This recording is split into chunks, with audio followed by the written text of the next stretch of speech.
I'm here from Newcastle University, and I want to talk to you about both web science and human-computer interaction.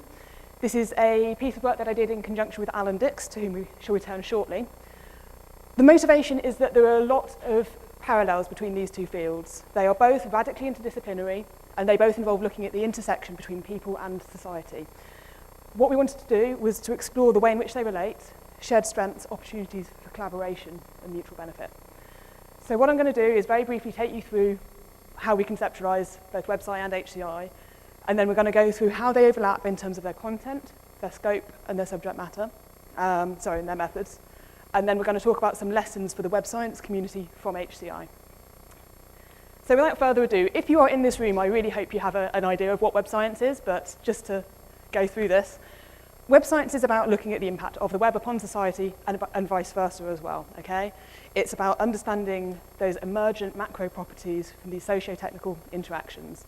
And importantly, it's about the web as an unfolding process rather than as a static object. Why do we do web science? Well, it's about both understanding but also impacting the web. So we've been working in areas that cover and can influence stuff such as government policy, technical infrastructure, and so forth. There are various angles in on how we might look at web science as a structure. So the first starting point might be the subject categorization. This is the very top level of what you can find on the Web Science Trust pages. And as anyone who ran into me last night will also know, there is Nigel's infamous cluster diagram or butterfly diagram of the disciplines involved in web science. And indeed, we've started to do a little bit of empirical work looking at the actual levels of representation from different disciplines. So there's a lot of lenses through which we can understand how we go about web science and what web science means. Let's talk about human-computer interaction. So HCI is the study of the issues which arise when people interact with technology. And it is also a design discipline, looking at how to build better technology. As I say, like web science, this is very much an interdisciplinary field. And indeed, this list of disciplines is directly taken from this book here, which, by the way, Alan wrote. So in terms of HCI expertise in this paper, we have a lot of it. In this book on human-computer interaction, the ideal HCI practitioner was, in a slightly tongue-in-cheek way, described as having expertise from these different disciplines. So we can begin to see some parallels arising. And indeed, taking a little bit of inspiration from the cluster diagram, you can start to think about other areas, other disciplines that contribute to HCI that you might not see in web science. So things like ergonomics, like management and information sciences. And one last bit about HCI was, this was a first impression about perhaps an HCI heat map, if you will. I should say that the first heat map I showed you about web science was empirically generated, whereas this was more of a thought experiment. So take those two diagrams in their respective contexts. But hopefully you're beginning to get a bit of an idea here about how the two disciplines align and what they've got going on. Subject matter, then. I would like to talk about Ben Schneiderman. So he is involved in the web science community. I think he might even be in the Web Science Trust. I'm not quite sure about that. But he's involved with WebSci, but he is primarily someone who works in HCI. And he wrote an excellent article in ACM Interactions late on last year, where he talked, among other things, about the scope of HCI in terms of how it influences commercial success, reforms education, has the potential to change family life, and affect political stability. These are quite broad statements that are being made here. So what we could say is that perhaps, well, HCI involves designing and evaluating certain artifacts, and some of those are on the web, and web science involves studying those artifacts, right? Of course, it is much more complicated than that. But as a first initial insight, this is one stance you could take. And although it is more complicated than that, there are some insights we can get just from this initial stance. So what we have here is a few opportunities in terms of web science techniques offer an opportunity perhaps for HCI practitioners to understand the impact of artifacts and interactions that are happening in a web context. And conversely, there are areas of expertise in HCI that can be a service to the web science community. So a big example is there's a large field, a large set of people working on understanding user experiences, which is something that could most certainly be relevant in web science work. To talk about scope, you could say that web science involves looking at the web, and HCI involves looking at technology. So web science is surely a subset of HCI, right? No, clearly not the case. But So what we have here is clear areas where they don't overlap. So for example, in HCI, if you're talking about individual level offline interactions, about ergonomics, about the time taken to press a button or something like that, none of that's web science. And conversely, though, in web science, if you're studying things like the philosophy of the web politics, legal aspects online, that's not HCI either. However, there is a ton of stuff that does overlap. So, for example, things like culturally adaptive interfaces, Web 2.0 learning, user experiences online that I just touched upon. So, to be a bit more nuanced, I would like to return to Ben Schneiderman. So that article I just touched on was primarily proposing the concept of macro and micro HCI. So he was conceptualizing HCI as falling into these two halves, if you will. And the idea is that in micro HCI, practitioners and academics tend to focus much more on accounting for individual variations, looking at things like how you would deal with or account for gender, literacy, motivation, disability, that kind of thing, and studying how that affects your interactions with a single interface. Whereas macro HCI is looking much more at experience. It's talking about things like community, art, wellness, politics. So, in terms of content, what we can see is a fairly clear overlap between macro HCI and web science. And particularly so, we see micro HCI looking very much at individual level things, macro HCI moving up to more social group level interactions, looking at communities. And that's where we see some web science, and then we see more web science higher up in this graph, where we're talking about lumpen interactions, and that's referring to where you're running studies looking at massive social networks and really large-scale effects. We can also talk about methodology. So I'm not going to give you a history of HCI, but HCI is currently in what's commonly called the third wave, and the focus in that is about understanding people and affect. It's about looking at socio-technical factors and sense-making. And so once again, to return to Interactions magazine, there was one of the cover articles on it last year was by a chap called Bannon, and he was calling for a human-centered perspective in HCI.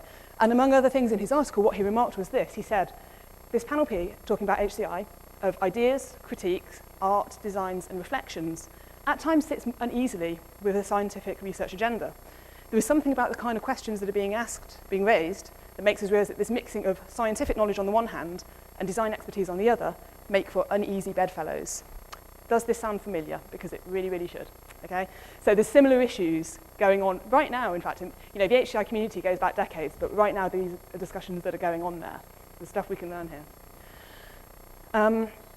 So thinking about methodological stances, we can start to think about what happens in the context of HCI, where on the one hand you have more positivist type work in micro HCI, and you have much more interpretivist, qualitative work going on in macro HCI. In micro HCI, you tend to see many more things such as measurements and log analysis, task timings, this sort of stuff. In terms of, what's happened there? I'm sorry? Oh, okay, thanks. Cool.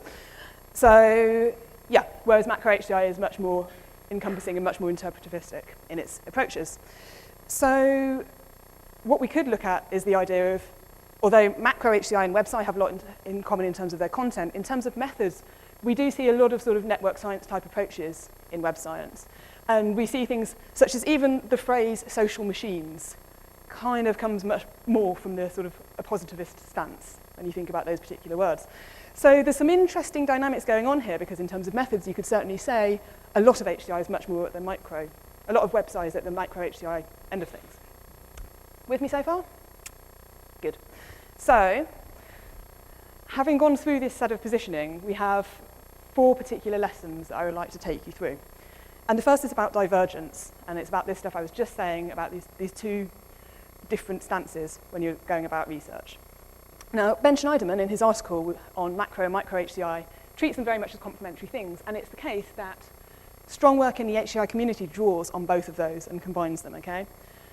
But certainly in the HCI community, there is frequently, sad to say, a division between the interpretivist and the positivist stances. And I don't think we do that too badly anyway. I think that as a community, we are pretty good at acknowledging the differences in these worldviews. I'm interested as to how conversations go at the end of this talk. I really want opinions from you guys, so I hope you're going to come at me with some.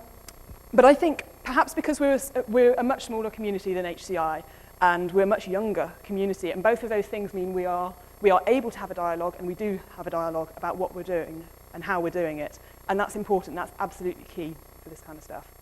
So I would say we don't do too badly at this stuff, but we need to keep working on maintaining it, and I'm going to come back to that, and I'm going to repeat that. Also, it's really important that we do acknowledge the differences. So what I am not saying is, well, there's these two different stances and these two different approaches, and we take them both and it's great and it's wonderful. It's absolutely vital that we are aware that these are really different worldviews and that they are sometimes conflicting worldviews. And that's okay. But it's really, really key that when we go about interdisciplinary work, we have conversations. We do not assume when we pick up a method from one discipline that it's going to be able to be just applied in the new context, which is very easily done. So this is why I'm making these points.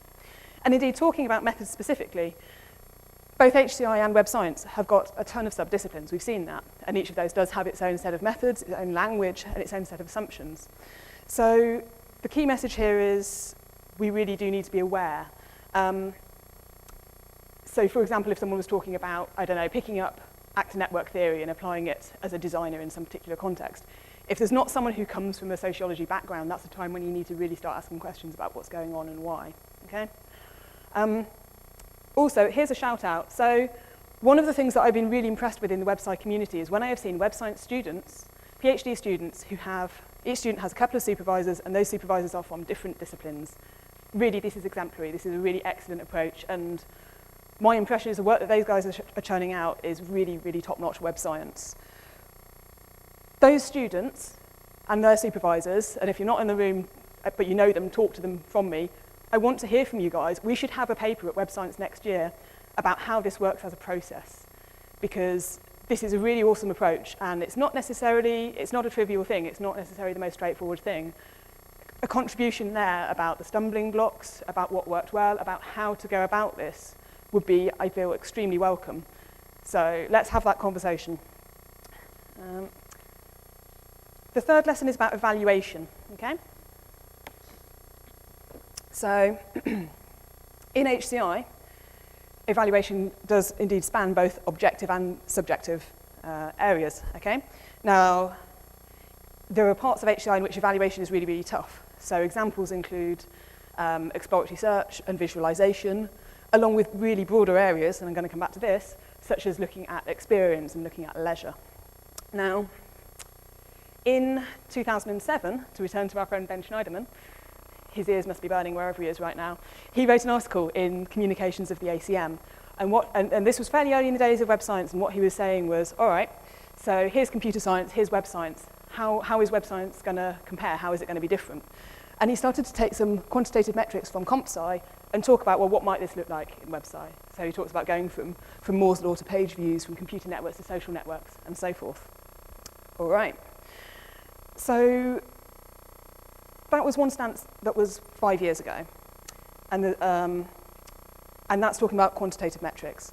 More recently, Schneiderman has been talking about qualitative metrics in HCI. So, what was it? Yeah, it was the same article, the macro and micro HCI article, was calling for qualitative metrics such as gigahellos and telecontrips. So what he was saying is we need to be able in HCI to measure these things and to understand their impact, right? You can't engineer for something if you don't understand where it's coming from. In the same way, we need to think about this from a web science context. So we need to have a conversation. First of all, returning to this concept of quantitative metrics, because this is a great start, but this was from 2007, and I'm not convinced there's been a real conversation since then. And I don't think there's been any conversation about qualitative metrics in WebSci. We need to begin to have a conversation about what are the key and core metrics and methods and approaches in web science. And that's something we need to do as a community. So the final of these lessons is about the sort of the focus, the direction. So to start off by talking about HCI, HCI has always been a dual discipline. I touched on this when I first introduced it, right? It's the academic study of interactions between people and technology, but it's also a design discipline about how you build build for those interactions and how you make them better in some way or another. And as a consequence of that duality, there has always been a thread of conversations within HCI about, is this a craft? Is this engineering? Is it science? What are we doing? You know, how do we view ourselves and how do we work together? Now, web science is called web science, yeah? We've got that word in the name of the discipline, which is interesting in and of itself. But in the same way as in computer science, what we see is both analysis and synthesis as well. And that's something that's reflected in web science. So we're looking at both understanding, but also feeding back that understanding into all things that are going on in the web. Yeah, okay. So there are some questions that we need to ask, though, mirroring the HCI questions of how do we bring these threads together? How would it look if, for example, design and network science start working together? What's that collaboration going to look like? How is it going to work? And how is it going to fit with the broader scope of web science?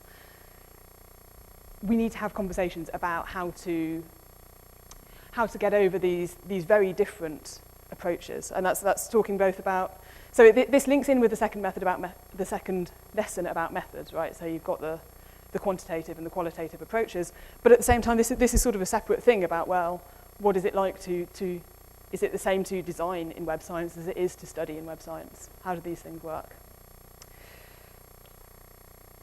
And yeah, that was the final point on this particular one. In HCI, so HCI is a big discipline, and it's an old discipline, and it has a whole raft of different models, frameworks, principles, and so forth, both within the academic community and available to practitioners in the field. So how's that going to work in web science? Yeah, what is a web science metric going to look like? What is a web science best practice guide? So I've raised a lot of questions, and I think there's a lot of conversations that we need to be having and engaging in. And there is stuff in the HCI community that we can draw from because we share certain goals and we share certain challenges with them. Again, I would say we have a cohesive and a reasonably balanced community. It's not perfect, but it's pretty good. We're having conversations about keeping that balance, and that itself is important. It's half the battle. But we need to keep going. It's too easy to sit back and say, yeah, we've had a conversation, we've done it, it's fine, we're all in the same room. And that's not enough. We really need to keep talking about this stuff. These are the questions that I think we need to be talking about. So we need to be looking in web science in general. Where have misunderstandings happened? What have been the stumbling blocks?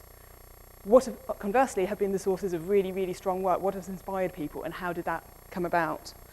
And particularly, I feel really, really strongly about these last two things. It is really important that we talk about what are the central methods in web science? What is a web science method? And how are we going to make that available to people? How are students going to learn about these things? And furthermore, how do we apply web science in practice? If you're taking web science out of a lecture theatre and out into the field, how does that look? And how does that look in different contexts? Because it's very different to talk about web science, say, in a government context, as in, say, small and medium businesses. So these are conversations we need to have. And the reason I'm making these points is there is so much potential in the work we are doing. We are doing really exciting and really cool stuff in this community. And it has impacts in all these different areas that I've been touching on through this entire talk. And there is so much more to gain by working under the broader umbrella than by splitting into the sub-communities that were there before we made web science.